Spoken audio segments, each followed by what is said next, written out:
Good morning, everybody. Thank you very much for attending this panel. I'm extremely excited that you're all here. We are very honored and privileged to have amazing professionals that decided to come join us today. I'm actually surprised I was able to get them here, so it's a win so far that they showed up.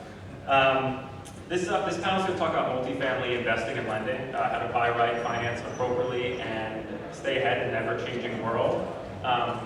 I want to jump right into it, so let me just start with some introductions. My name is Noah Miller. I am the Vice President of Acquisitions and Finance at Pensam Capital. We are a private real estate multifamily focused group out of Miami, Florida. We are an owner-operator where we have about 15,000 units across 50 properties.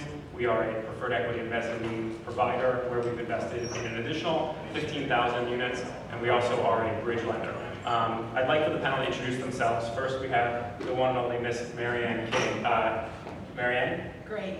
My name is Marianne King, and I'm the co-chairman of Moran and Company. Moran and Company is an apartment-only brokerage firm.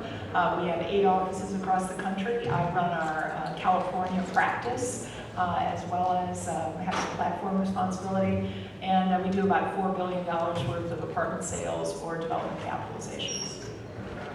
I'm Barry Altschuler. I work at Equity Residential. I think a lot of people know our company. We're a national apartment company who is focused on owning and managing properties in coastal U.S. gateway cities. And my role is I run the West Coast for our company, from Seattle down to San Diego.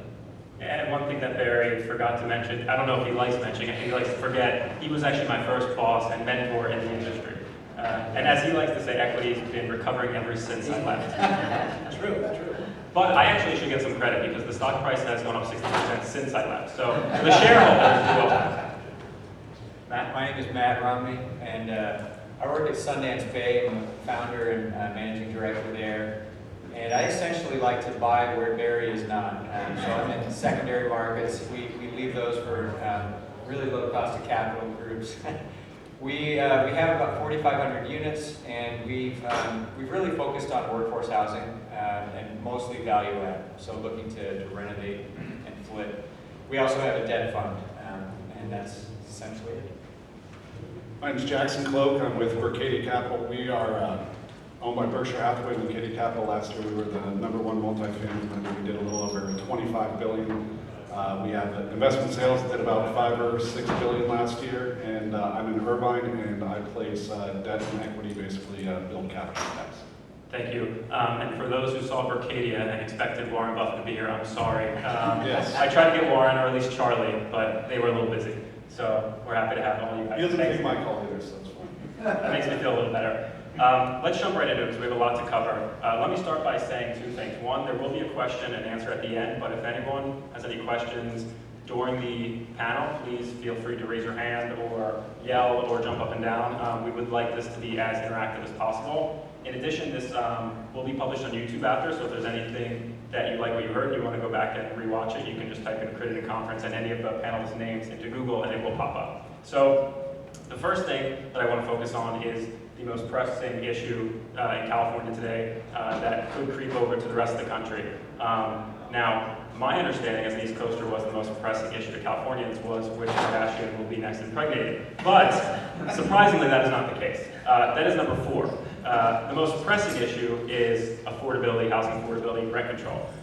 Barry, I know that you have spent a lot of time and effort over the last year or so focused on the initiative that will be on the ballot this year. Why don't you tell everyone a little bit about what you're working on and what it means for our industry? Sure. I would say, and I know that in the prior panel, Mr. Shapoff mentioned this too, but I think the single most pressing issue in the, I wouldn't say just the multifamily space, but certainly the multifamily space, is this, is the potential for rent control, for widespread rent control in the state of California. And and as Noah pointed out, this is not just a California issue. I think people have to be aware that what may start in California will go to other places. The measure that is likely to get on the ballot in November in California is a repeal of a state law called Costa Hawkins. And Costa Hawkins was a law passed in 1995 that does three main things. It prohibits rent control on properties built after 1995. It also excludes single-family homes from rent control. And thirdly, it allows for vacancy decontrol. And vacancy decontrol is the mechanism by which you can raise rents to market on a vacant unit. Prior to Costa Hawkins, many cities like Berkeley and Santa Monica in the 80s had what's called vacancy control. And so not only did they set the rents on units that were renewing, they capped and set rents on vacant units too. And people were really struggling to stay in the rental business, and that's why Costa Hawkins came about. So what's happening now is a very organized effort to unwind rent control protections, not just in California.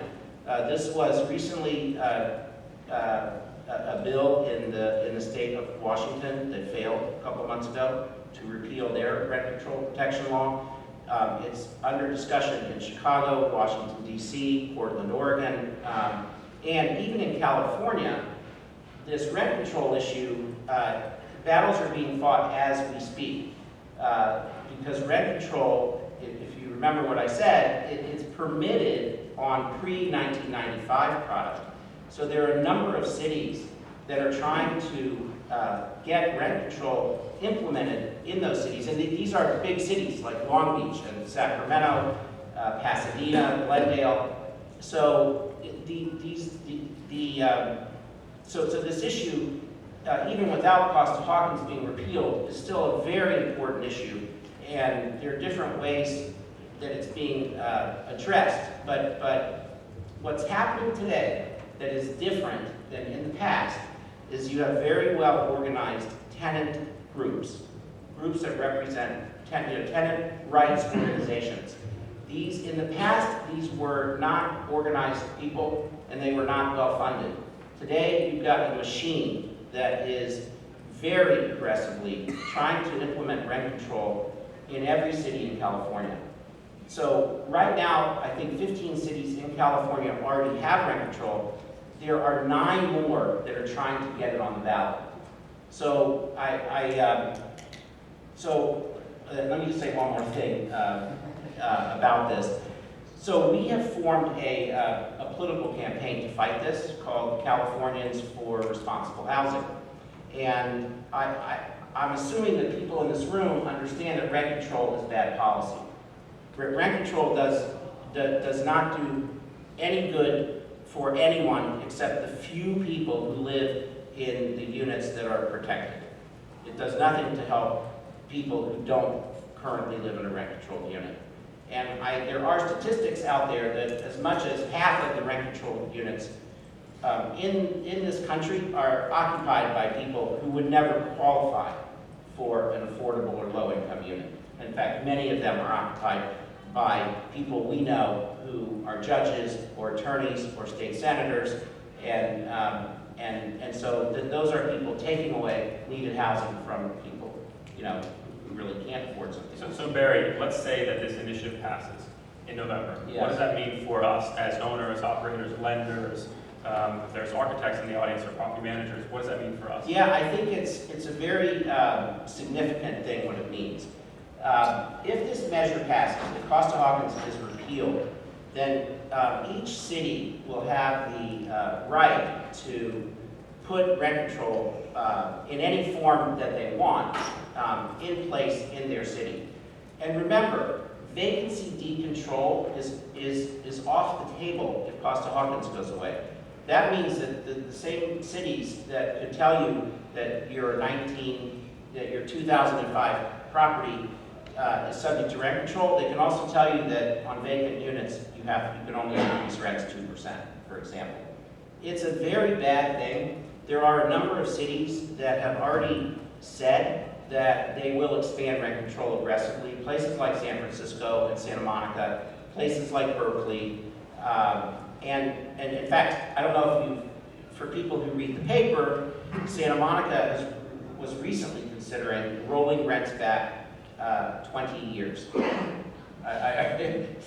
They decided not to do that, but that is something that the city is actually publicly discussing. So I do think that for all of our industry, that this will affect everybody. It will slow construction. If developers don't have the ability to make the right return that justifies developing, then development will slow. And we all know that today, it's already hard to pencil new deals in California and in most places around the country. If you add a rent cap on that, I think you're going to see construction slow dramatically.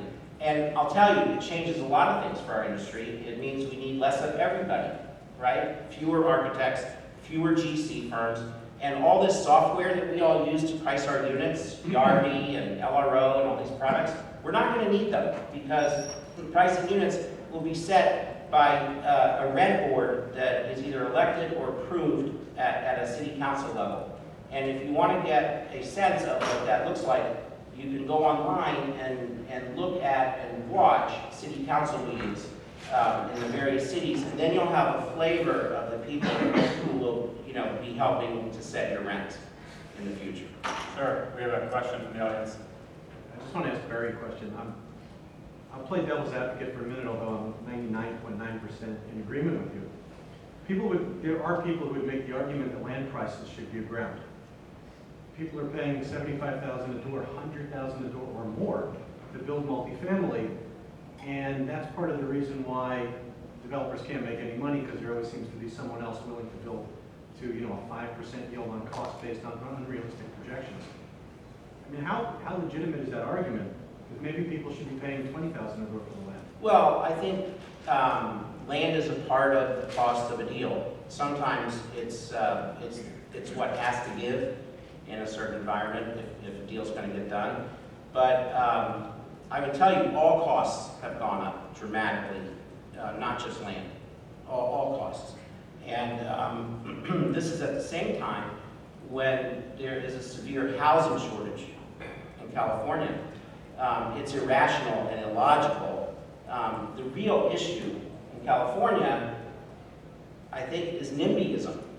I think everyone agrees there's a problem, but nobody wants the new, 5-story building in their neighborhood. And I think California needs to accept that it's not the place it used to be, and that more dense housing is needed. And if you put it near light rail and other transportation corridors, you're actually not creating more traffic by adding more housing. And I think the Uber, the whole introduction of Uber and those kind of technologies is going to help solve the problem. You already see fewer and fewer young people caring about getting a driver's license or caring about driving at all or ever owning a car, which is a dramatic shift from my generation, where we all, as soon as we could, got our driver's licenses, like on our birthdays. Sure. And so I think that's going to help change the equation. Yeah, so I want to table rent control for a moment. We can come back to it during the question and answer, but I want to talk about today's deals.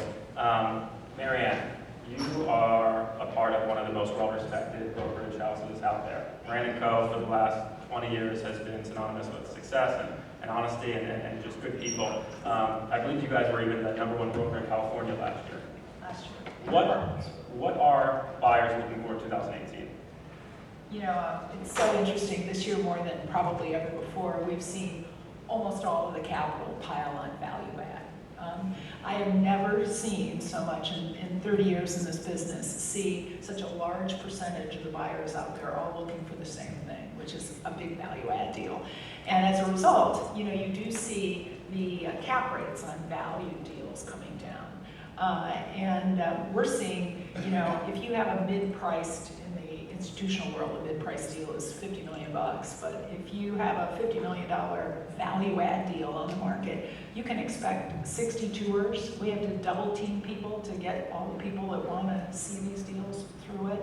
And they're bidding cap rates down to the point where the other side of the market, which is what we're seeing a fair amount of supply coming on in terms of new deals, the core market, the core yields in many of the suburban deals are drifting up. So we see what we call a compressed yield, and that to me is so interesting. I've never seen a deal where, I've seen a situation where, for instance, we're marketing two deals at the same time. One's a value add deal in Huntington Beach, and another's a brand new, bright, shiny penny in the Platinum Triangle. And the value add deal gets bid out, and we select a buyer at about $345,000 a door. And that buyer wants to spend $20,000 a door in renovating it. So he's going to have $365,000 in it. And maybe there's 5 guys chasing the core deal, and it's difficult to get $375 a door for the brand new deal down the street. So that's what I see happening in the market, is these compressed yields between value and core, and the nimble money making kind of the transition. Yeah, and to that point, I mean, we don't do any business on the West Coast. As of now, we do a lot on the East Coast and Central region. We are seeing the exact same thing. We have a deal that we bought last year in Austin, Texas. It was a 2016 built deal. We paid somewhere in the 130s a door for it. The value add deals we were looking at were about 115 a door, and we had to put in 15,000. So our basis was going to be the same. It made no sense for us historically, a value add group, to go and buy those value add deals anymore. So that's going on across the country. Yeah, and if you see a value deal that's 2000 vintage or later in a relatively nice neighborhood, your top 5 out of 6 buyers will likely be core funds that are looking for a little bit more yield than they think they can get in the core market, but very competitive capital chasing these value add deals. Marianne, what about just velocity compared to last year? You know, early on when you and I had this conversation, I thought in January it looked like our velocity was slowing, but looking at the numbers now through April 1, we are dead on where we've been first quarter for the last 3 or 4 quarters, both on a national basis and here in California. So velocity is similar.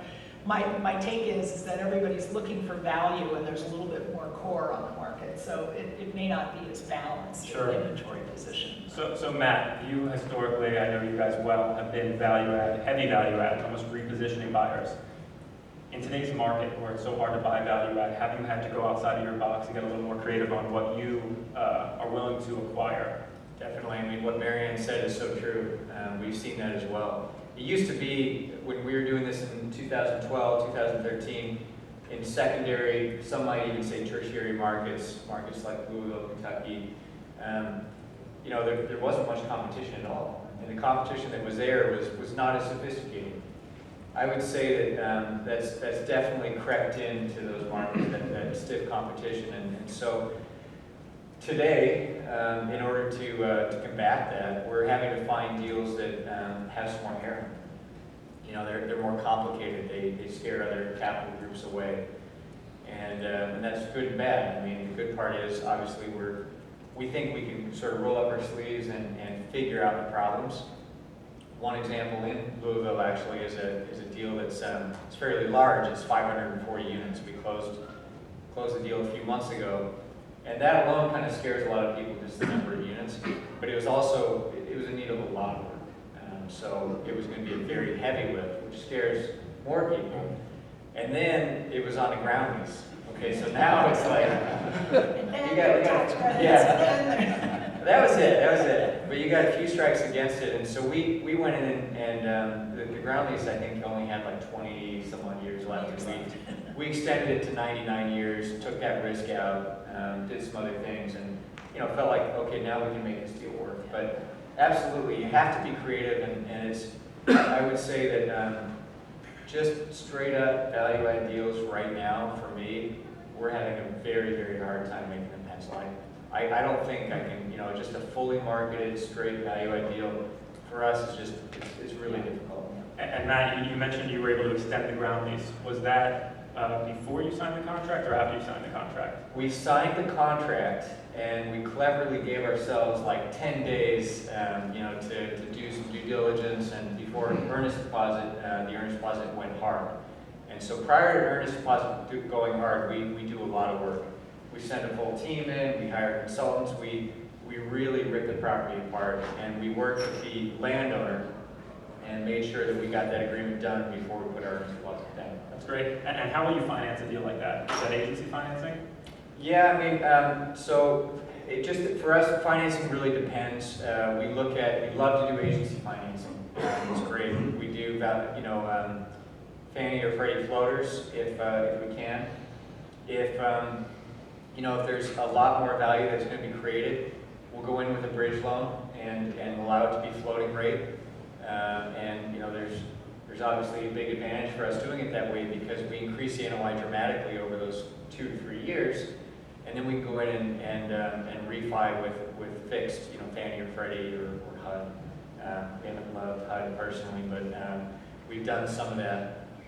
So that's, if it's a heavy value add, we may do that floater or bridge with floating rate debt and then put a rate cap on. Got it. And Jackson, is what Matt is doing for his debt what you're seeing in most of the market? I mean, has there been any shift of debt requests in the market, or is it basically what you've been seeing for the last couple of years, which is high leverage, agency, as much IO as possible? The volume is staying the same, like Marianne said. The velocity is pretty much there, but there's more requests. There's more people chasing after deals. There's more people that cut their teeth in 2012 through 2015, and now they went off and they're doing their own shop. And so it's just multiplied the effect as far as how many people are requesting that, and everybody has their own little twist as far as what they want to do. And then I think market and economics determine if somebody's going to go with agency debt, especially with interest rates going up now, the agency proceeds are going down, and because they only go off in-place income. And the other thing that's happening is if you're in core markets, because the cap rates are so compressed, even if it is a value add deal, you almost are forced to go with the bridge product today because the debt is just so restrictive to the IRRs. And we're looking at deals going in because they're value add deals, they're going in sub 4 cap, and under that circumstance, they're going to be looking at leverage that it's 50% or below sometimes with the agencies, depending on how aggressive the buyer is, and it just doesn't make sense to not go with a bridge when you can get 65, maybe even 70%. The groups that are getting, let's say, 50 from the agencies or even up to 65, do they have the equity needed to fill that gap? Oh yeah, they have to. I mean, usually that's well confirmed, and we're not going to issue debt quotes if we don't know that they're going to close. And the bridge groups, they're even a little bit more sensitive than the agencies as far as who the borrowers are and making sure that they have the ability to close. And they're not going to go down the road with things unless they are confident in that ability. But at the same time, it makes it a little bit more difficult for everybody when you're looking at prices and metrics that are exploding on a per foot range, and then you're seeing cap rates come down. It just makes it more stressful, the transaction in general. They're still happening, but there's probably more variables today that get introduced with these stretch numbers. Mm-hmm. Got it. What about, Marianne, tell me about the buyer pool that you're seeing. Has the buyer pool shifted over the last few years? Are there new groups? Is it old institutional groups? What do you see? Sure. The buyer pool has shifted, especially on the core side. I think a couple years ago, we saw a lot of the core funds have really disintermediation, people pulling money out of the core strategies, putting it into value strategies. And as a result, the core funds were net sellers. So if you were going out into the marketplace, marketing a brand new core deal, you had fewer of the traditional core institutional buyers showing up to buy those deals. And as a result of the collapsing spreads between value and core, we saw a lot of the private buyers really come into the core space. They looked at this and said, geez, if I can, for 25 basis points less, if I can buy a brand new core deal and I can finance it with Berkadia, this is a good deal. So virtually half of the core deals that traded for what I'll call some flavor of a private buyer. And some of them were, they're companies with tech money. And there were also a couple of interesting trends that I saw. People moving capital from the SPI team, which is a retail investor, selling retail, buying apartments. The Court and Scott guys selling mobile home parks, buying apartments. So you saw people moving capital into our space. You also saw a lot of syndicators that had been syndicating in California, made money using this opportunity to 1231 into the apartments. So it was a change in the core space, I think, especially. Is there any issue ever where you guys call for offers and the list of buyers is just not recognizable? It's all new buyers and the seller says, we don't know if these guys can close, if these guys have the equity. Does that ever come up? You know, it doesn't come up as much in the institutional space, and most of the work that we do is kind of $75 million or above. So in that space, most of the players we recognize most all the time. There's always a new guy or a 1031 guy that comes in, and generally comes in before he introduces himself and makes sure that he knows everybody on the team so that you know, he can compete. But it is more often true in the smaller deals. In $25 to $50 million deals, you'd see a lot of private buyers that sold a strip center and really buying a Yeah. smaller apartment deal. I mean, that's something that we're seeing a lot now. We have a couple deals that we've just recently sold, and I can tell you, when we got the list of buyers, let's say it was 10 buyers, we never heard of 8 of them. There was 2 of them that we recognized, the other 8 were brand new groups, and you know, we get to sit and decide, okay, we don't know who these groups are, we don't know where their equity's coming from, we have no idea if they can close or not, but they also bid, you know, 10% higher than the groups that are reputable. Matt, I don't know, have you guys sold anything recently? Have you come across that? We definitely have, and it's always tempting when you get a 10% higher offer. We've sold 4 deals in the last couple of years, and we've done really well. And you know, it's a balance. You take the unknown group for the higher price, or you go with the sort of the known horse. And I would say that we've done probably a little bit of both. Yeah, I think it's also frustrating being a buyer, and I'm sure, Matt, you could understand this. When we bid on deals, we hear that we got outbid by groups that are these new groups, and we have to sit there and say, well, we can actually close. So it just...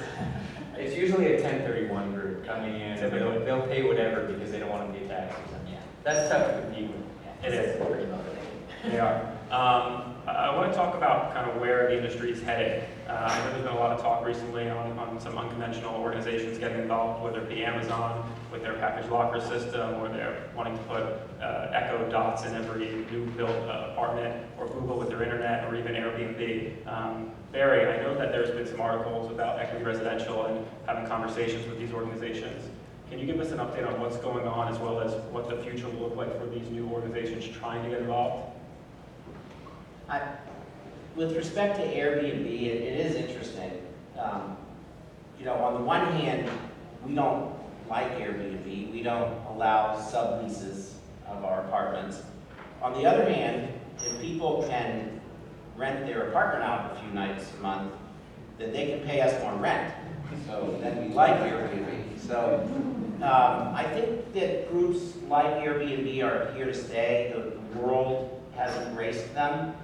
And I think trying to, so the goal is to figure out how to work with those groups. And Airbnb actually has a program that we're testing now. I forgot the name of it. Friendly Home Program, it's called. It has a name, and let's see. Anyways, the name isn't relevant, but it's a program where we allow our residents to use Airbnb, and then Airbnb reports back to us, and the activity.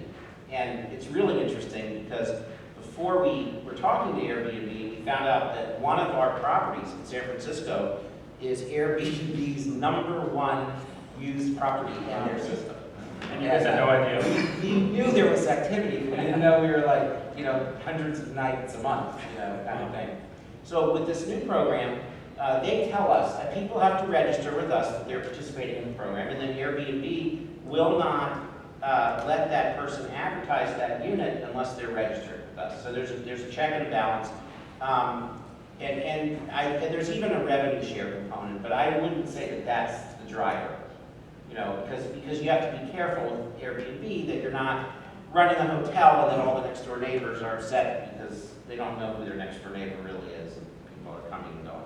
But I think these things are good. The Amazon lockers, we've tested out a lot of different systems for package delivery, the last mile, And I don't know if you saw yesterday, but Amazon just announced that they will deliver packages to the trunk of your car, which I think is really funny because, so if you have OnStar, which is I think General Motors system that, remote control system, you can register with OnStar with Amazon, and then when the Amazon person gets near your car, the trunk can open and they can put the package in, and everybody thinks this is a great thing, and I'm just thinking, the thieves now know exactly what cars to go after, because they just sit in the parking lot and watch Amazon deliver packages. So you will not be opting into the I don't know. Amazon trunk delivery I don't service? know, but I will say this, these things are really good. There are other companies that do all these things.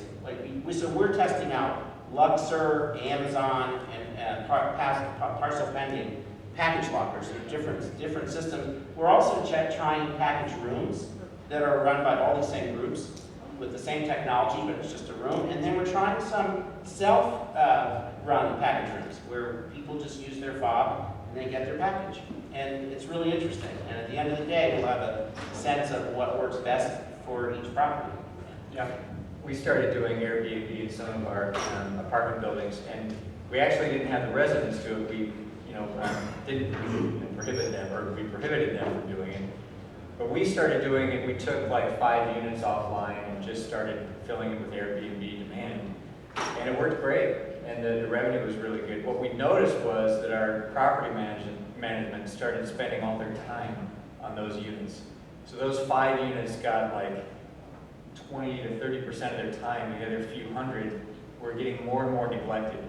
And so even though the revenue was definitely higher, there was a good business case for it, it just kind of diverted attention away from our property management. So we've moved away from it, but it is interesting. And I think teaming up with your residents to allow them to do it is something worth considering as well. Yeah, it's very interesting. Barry and I were having a conversation recently, and he mentioned social media as being the curb appeal for your property in today's age. Can you elaborate on that? Yeah, when 20 years ago, if you're looking for an apartment, you probably got in your car and drove around and pulled in and out of different apartment communities to shop them. Today, you sit on your couch, you pull up Google or Yelp, and you start reading the reviews of places that are in neighborhoods that you're interested in living in. And so we do look at Yelp, Google, and apartmentratings.com as the new curb appeal. And I think that for all of us in this industry, it's really important to know that and read the reviews about properties that you're interested in buying, because you're going to learn a lot about the issues of the property. Yeah, the tough thing is that a lot of times the folks that get on and do the reviews are usually the ones with sour grapes, and they're upset. And so when we look to buy, we definitely read the reviews, but we kind of take it with a grain of salt because we know that a lot of times it's heavily weighted towards those that have had a bad experience. They tend to be the folks that criticize a lot. So that's, you have to just sort of take it with a grain of salt. But if you see themes develop, for sure, it helps us uncover things in due diligence that we may not normally. And I think we, as much as possible, try to steer positive reviews from residents. I'm sure you do the same, but we try to get them to actually, we motivate them to get on and write positive reviews. It makes a huge difference. A lot of our traffic is coming from online. Yeah, we do internal. So we do an internal customer service when someone moves in and mid-lease and at the end of the lease. So we have a rating system that we publish on our website. So and over time, the numbers get really big. 1,100 people rated this property 4.8 out of 5. That's really powerful. And because we're not only representing the good stuff, we're fairly representing that data. The other thing I would say is, if you're in this business, you should read your competitors' reviews, right? You might learn that they're doing something really smart, or you might uncover other issues that would help you sell yourself better. And I can also say that virtually all lenders now, whether owners want to hear it or not, They will use Google searches as a part of standard operating procedure going into due diligence. They will Google your property's name and address. They'll do things like put the word crime after it and do things like that because it does play a role today. And they do hope to see, especially if you're looking like at a bridge type scenario or a scenario where somebody's pulling a bunch of cash out, they don't want to see a ton of negative reviews about deferred maintenance and rodent infestations and stuff like that. That does play a role in people's decision-making process on the credit side also. Yeah, very interesting. And Jackson, I mean, you mentioned that it's now standard procedure. Have you ever seen a case where the reviews or something was so bad that a lender decided not to? Yes. Before you have? Absolutely. Wow.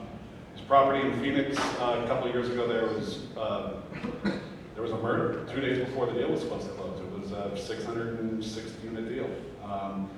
That deal was going to be funded with one of the agencies.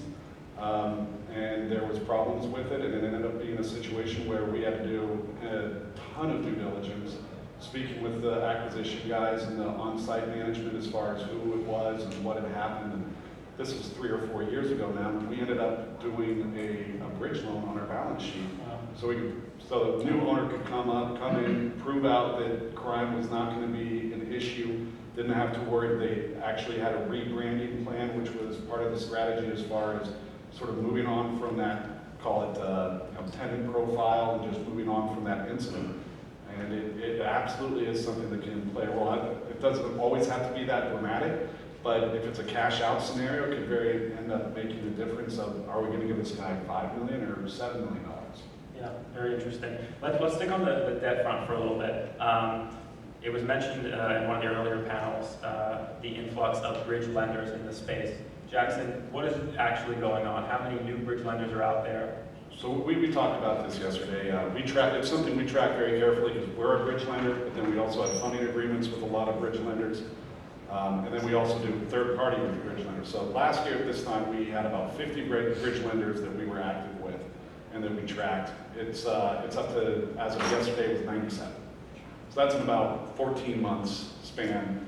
And I'm sure that there's probably another 10 to 15 that didn't make our list for whatever reason. So definitely seeing a huge influx, because a lot of times, kind of what you guys also talked about a little bit, is there are operators that haven't been able to put out capital through acquisitions in the last 12 to 24 months. So the way they've been deploying their capital is by doing preferred equity or bridge loans. We've also seen life companies get into the space where life companies that used to only do 10, 20, 30-year fixed deals, now they are getting buckets of money where they're putting money out on the bridge side / value add side as well. So we've seen spreads in some cases. We have one lender I'm not going to name, but we've seen spreads come in about 175 basis points from a deal that was priced about 14 months ago. It was a $30, $40 million loan. And we've seen it come in about 180 bips from the same point last year with very similar sort of deal characteristics. So for all the bridge lenders out there, or anyone looking to get into that space, how is someone competitive? There's 100 different groups that they can go to. Is it all about pricing? It's pricing, and then there's name recognition also. People need to be comfortable that the bridge lender is going to be there with them at the close. And everybody has their own indifference point, whether that's at 50 basis points or 75 basis points, and I think it also depends on the deal size and the borrower's strategy. If somebody's strategy is to be out of the bridge loan in 15, 16 months, they're probably going to be more concentrated that the money's there at the table versus worrying about a spread, because at the end of the day, they're going to be a little bit more indifferent if the exit strategy is short. But if it's long-term debt, they're going to be, or when I say long-term bridge, in 3 to 5 years, they're going to be more sensitive as far as what the spread is. But I think the rate is secondary towards, because everybody is pretty tight, everybody falls within a pretty specific range. I think the most important thing is that the buyer is comfortable, as long as the first trustee lender is comfortable that the bridge lender is going to be there at the end of the day. Sure. So we have something actually very unique here, because Jackson was saying that there are all these groups that are getting into debt now. Matt got into debt 2 years ago? No, 2012. Okay, so Matt was one of the original ones. So tell us, Matt, why you decided to get into debt as well.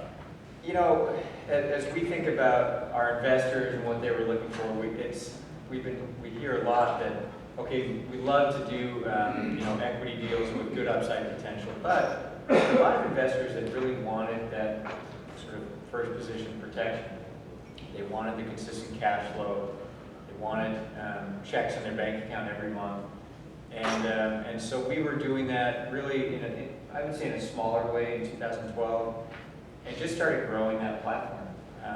And it's a nice offset. You know, we've got the value-add apartment strategy, which has done really nicely. We've done kind of mid-30s IRR in our deals, but the debt fund is, you know, low double-digit returns on a net basis to the investors, and yet they're getting that first position. So it's just a really nice differentiated way to offer something different to them. So for a group like yourself who's been in it for so long, with all the new competition, are you finding it harder to find debt deals? Absolutely. I mean, it's just like everything else.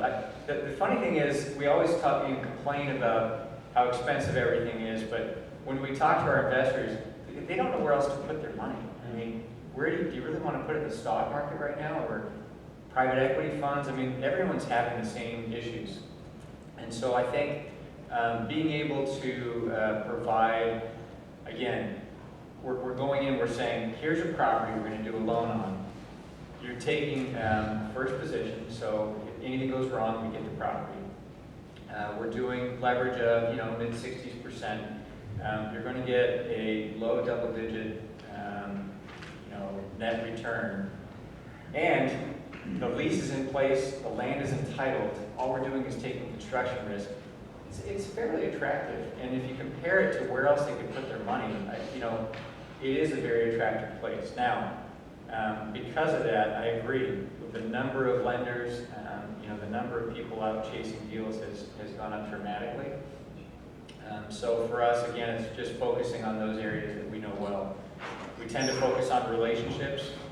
We lend to people that have borrowed from us before. That's really important to us. We focus on geographies that we know well, and we found that a lot of the other lenders are sort of scared off by construction, and so that's a space that we get to know well. We have a development background, and so if we're willing to take that vertical construction risk, we feel like the competition is a little less. So you found a niche in the construction market. Yeah, that's worked out well for you. Good. Jackson, obviously there's tons of debt available. We know it, we hear about it every day. Is there too much debt available? Do we have to start worrying that groups are leveraging too high and that we might see some sort of... There's a lot more money coming into the market, right now I would say that underwriting standards are still on solid ground. Although everybody always points to the last cycle there was conduits doing loans with break-even, sometimes even below debt coverage. The agencies were going lower on debt coverage.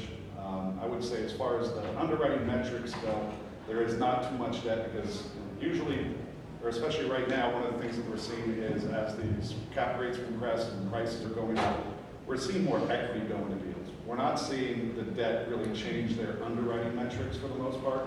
And even the bridge groups, they're still sticking to whether it's entrance or exit debt yields, they're still sticking to generally fundamentally sound underwriting practices. One thing that I will say is that we've seen a minor erosion in the credit quality of some of the sponsors. That's something that I can say that I've seen recently.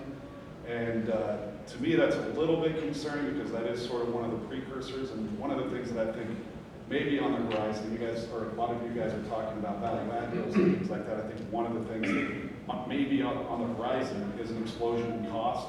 So maybe somebody that's buying a deal and they plan on putting $15,000 per unit into it, I think that could very easily turn into $25,000 a unit. So if you have a borrower that doesn't have deep enough pockets to absorb that additional cost, I think that's something that needs to be addressed by some lenders. But at the same time, I think that for the most part, additional equity is going into deals.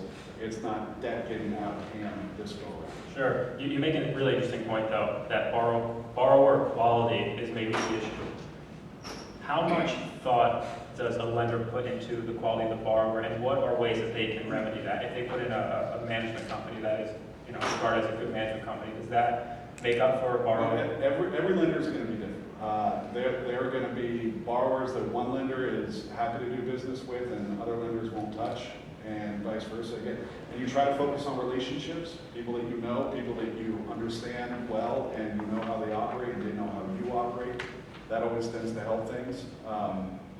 But there are borrowers, and there are just deals that are happening because there's so much money willing to go out, and there is a slightly lower quality threshold. There are some lenders that sort of look at the entire landscape of the borrower and they say, all right, what contingent liabilities does he have? What does he have coming up?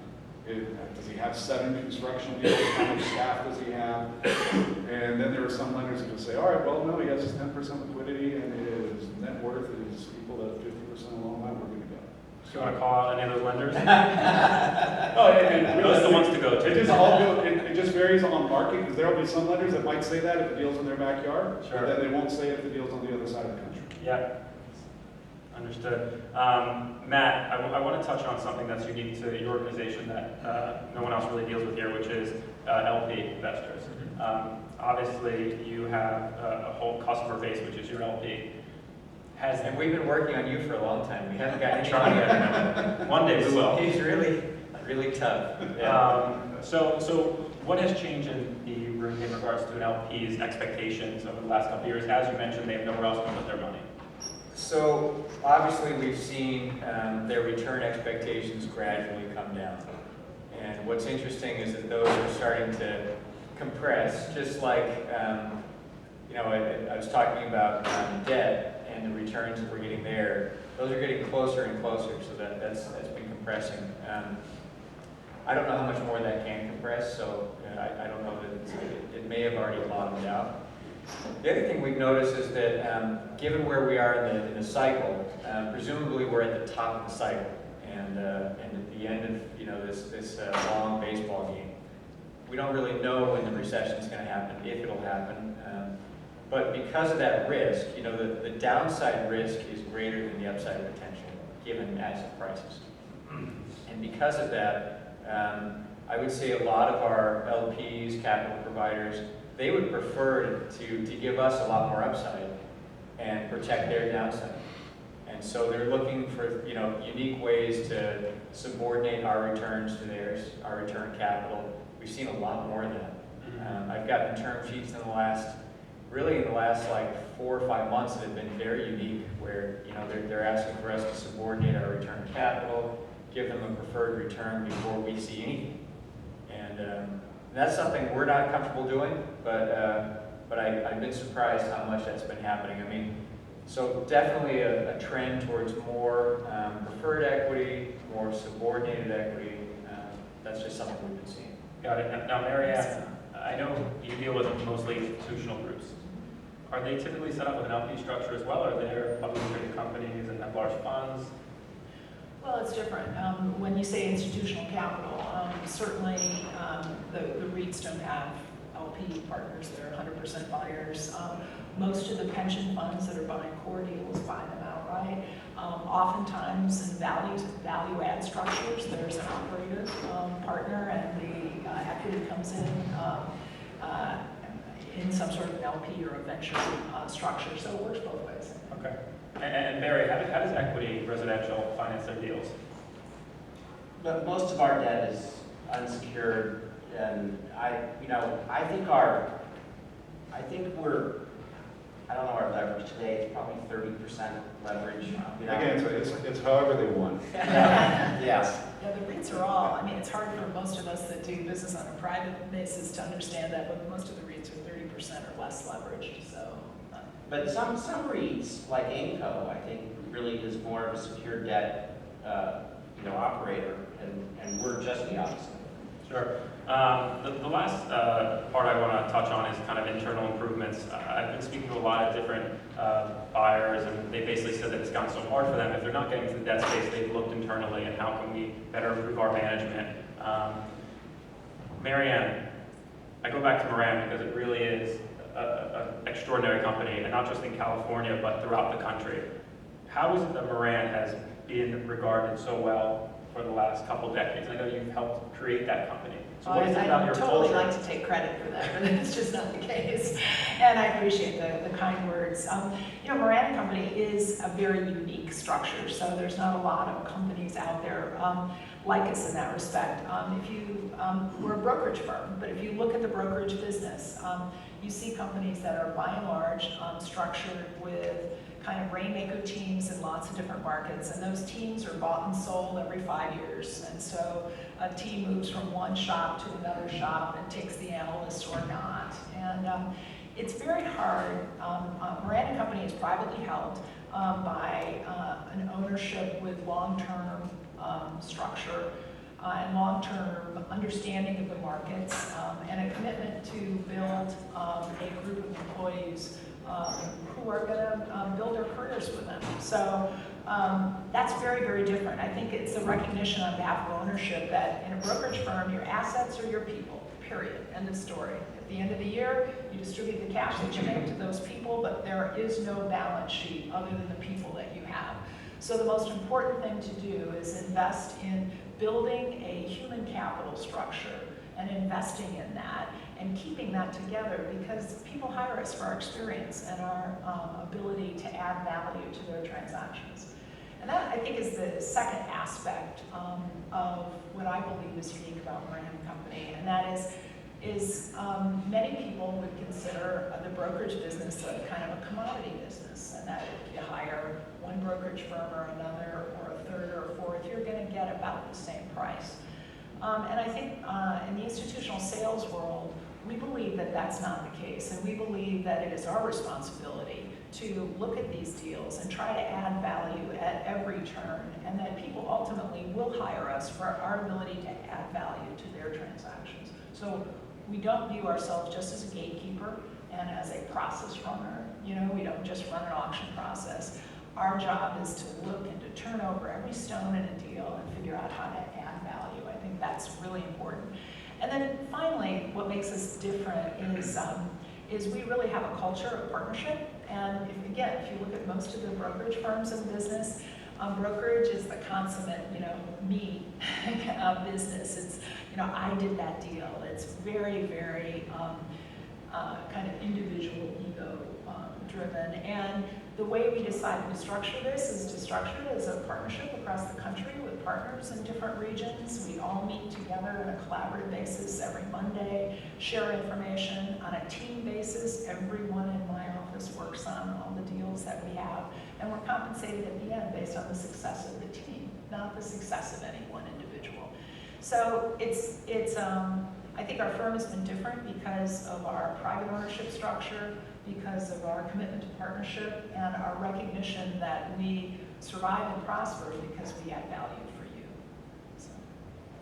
I think, sure, go ahead, you have a question. No, a quick question on the funding side. It is super competitive value, and you're doing bridge loans, but I know you also do some pref or mezz behind it. Sure. What is your underwriting criteria in looking at that, knowing how cap rates are and how tight deals are? Sure. Matt, you do a little bit of prep, but I'm happy to answer it. Go ahead. Not relatively quiet. sure, not to sell Pensam, but we do have a pretty large preferred equity program, as you were mentioning. Typically, our preferred equity program works where we go on top of agency debt. Usually, agency debt comes out at 75%, give or take. We leverage the group up to around 85%. So we're total at 85% of the capital stack, sometimes 90% of purchase price. When we look at it, obviously, we are in somewhat of a debt position, so we need to make sure there's a spread. So, high level, let's say they're buying for a 5 cap, we want to make sure we have basically at least a 50 basis point, if not maybe a 75 basis point spread on our last dollar in. That's kind of very, very high level how we look at it. Since we are private, we really can differ or change that perspective. If we really know a sponsor really well, we say, listen, we know the sponsor's buying their 4 cap, but it's Matt, and he's going to crush the NOI over the next 2 years because he's spending $15,000 a door. So a lot of it also comes down to the actual, the story of that asset. Thank you. To Marianne's point, she talked about value add in a company. I think there's one thing that I always like to bring up, which is management. we're always looking for value add on the number side. How can we spend money on a unit and push rents? But at the end of the day, the strongest asset any apartment owner has is their management, is their customer service. Barry, you guys are not only one of the largest owners in the country, you are one of the largest managers.